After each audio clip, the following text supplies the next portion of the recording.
बेटियां किस घर में जन्म लेती हैं। हेलो दोस्तों, आज की इस वीडियो में हम जानने वाले हैं कि बेटियां किस घर में जन्म लेती हैं। दोस्तों, आप भी जानना चाहते हैं कि लड़की किस घर में जन्म लेती है, तो आज का यह वीडियो आप अंत तक जरूर देखना। तो चलिए वीडियो शुरू करते हैं।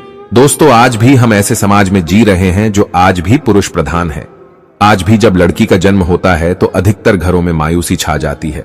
और मित्रों, यह और कुछ नहीं बल्कि हम मनुष्यों की अज्ञानता है। लड़की को बोझ समझते हैं, परंतु आपको जानकर हैरानी होगी, लड़की का जन्म हर किसी के घर में नहीं होता, बल्कि उसी के घर होता है जो भाग्यशाली होते हैं और अपने अपने पुण्य कर्म अर्जित किए होते हैं।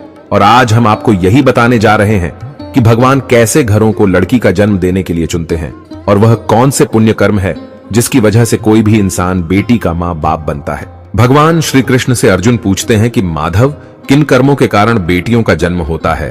तब श्री कृष्ण अर्जुन से कहते हैं, हे पार्थ, अगर किसी के घर बैठे भाग्य होते हैं तो बिटिया सौभाग्य से, और जो भी स्त्री या पुरुष अपने पूर्व जन्म में पुण्य कार्य अर्जित किए होते हैं, उन्हें ही एक बेटी के माता पिता होने का सौभाग्य प्राप्त होता है। बेटियों को जन्म के लिए उन्हीं घरों को चुना जाता है जो बेटियों का भार सहन कर सके, क्योंकि तीनों लोकों में स्त्री अर्थात बेटियां ही ऐसी होती हैं जिसका भार हर कोई सहन नहीं कर सकता। वह बेटियां ही होती हैं जो इस सृष्टि को निरंतर चलाएं, मान होने के लिए अपना सर्वस्व निछावर कर देती हैं। हे अर्जुन, पर जिस दिन इस सृष्टि में बेटियों का जन्म लेना रुक जाएगा, उस दिन सृष्टि का धीरे धीरे अंत हो जाएगा। मित्रों, भगवान श्री कृष्ण के इन बातों पर गौर किया जाए तो उनका कहा बिल्कुल सही है, क्योंकि बेटियां अगर नहीं होंगी तो किसी का भी वंश आगे नहीं बढ़ सकता। दोस्तों, आपने भी कई लोगों को कहते सुना होगा कि जिस घर में बेटी का जन्म होता है वह घर स्वर्ग के समान होता है, क्योंकि बेटा तो केवल एक कुल को रोशन करता है, बेटियां तो दो कुलों को रोशन करती हैं। माता पिता के घर वो बेटी के रूप में अपने उत्तरदायित्व का निर्वहन करती हैं, तो ससुराल आकर एक बहू के रूप में सारे कर्तव्यों का पालन करती हैं। दोस्तों, आजकल आप सुनते ही हो, बेटियां बहू परिवार में किसी के मर जाने पर उसका वर्णन नहीं कर सकते, लेकिन यह बिल्कुल भी सही नहीं है, क्योंकि रामायण में बताया गया है कि प्रभु श्री राम के पिता राजा दशरथ की मृत्यु हो गई तो माता सीता अर्थात राजा दशरथ की बहू ने ही उनका पिंडदान किया था, जिससे उन्हें जन्म मरण के चक्र से मुक्ति मिल गई थी। इतना ही नहीं, हिंदू धर्म शास्त्रों में बताया गया है कि बेटियां भी अपने पिता के नाम का पिंडदान कर सकती हैं। वही अगर ससुराल पक्ष में कोई पुरुष नहीं है तो इस स्थिति में बहू भी पिंडदान कर सकती है। इसलिए मित्रों, वह लोग बहुत किस्मत वाले होते हैं जिनकी घर में बेटी जन्म लेती है।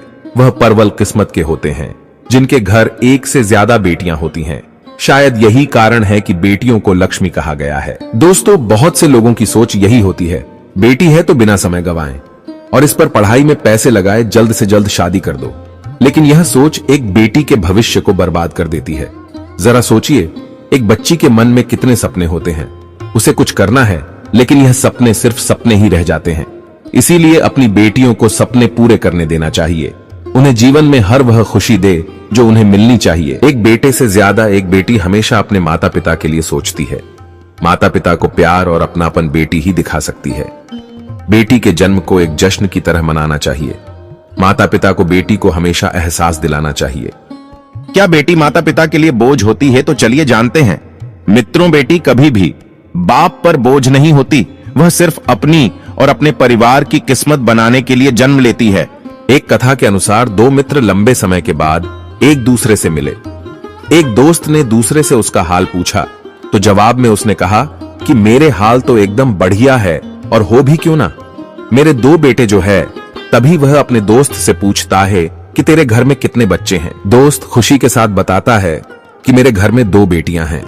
उसका दोस्त भगवान का शुक्रिया अदा करता हुआ कहता है कि मैं धन्य हूं, मेरे घर बेटियां है। यह सुनकर पिता की आंखों में आंसू आ गए। तभी उसकी बेटी पिता के मित्र से कहती है कि अंकल, भगवान हमेशा भाग्यवान को ही बेटी देते हैं, कभी गरीब को बेटी के रूप में माता लक्ष्मी नहीं आते। भगवान उसी को पुत्री का सुख देते हैं जिसके अंदर पालने की सामर्थ्यता होती है, जो गरीब होकर भी अपनी बेटी को पाल सकता है। एक बार स्वामी विवेकानंद वैष्णो देवी की सीढ़ियां चल रहे थे। बगल से किसान अपनी बेटी को कंधे में बिठाए चढ़ाई चल रहा था। तभी स्वामी विवेकानंद ने कहा कि बाबा, आपकी बेटी का बोझ आपको लग रहा होगा, इसको मैं उठा लेता हूं और माता वैष्णो के दरबार तक ले चलता हूं। सबके सामने स्वामी विवेकानंद से कहा कि बेटी कभी भी बाप के कंधे पर बोझ नहीं होती। बेटियां अगर बाप के कंधे पर हो तो वह हर बोझ को हल्का कर देती है। मित्रों, बेटियां कभी भी धन की भूखी नहीं होती, सिर्फ मान और सम्मान की भूखी होती है। कौन सा कर्म करने से बेटी के रूप में जन्म लेते हैं?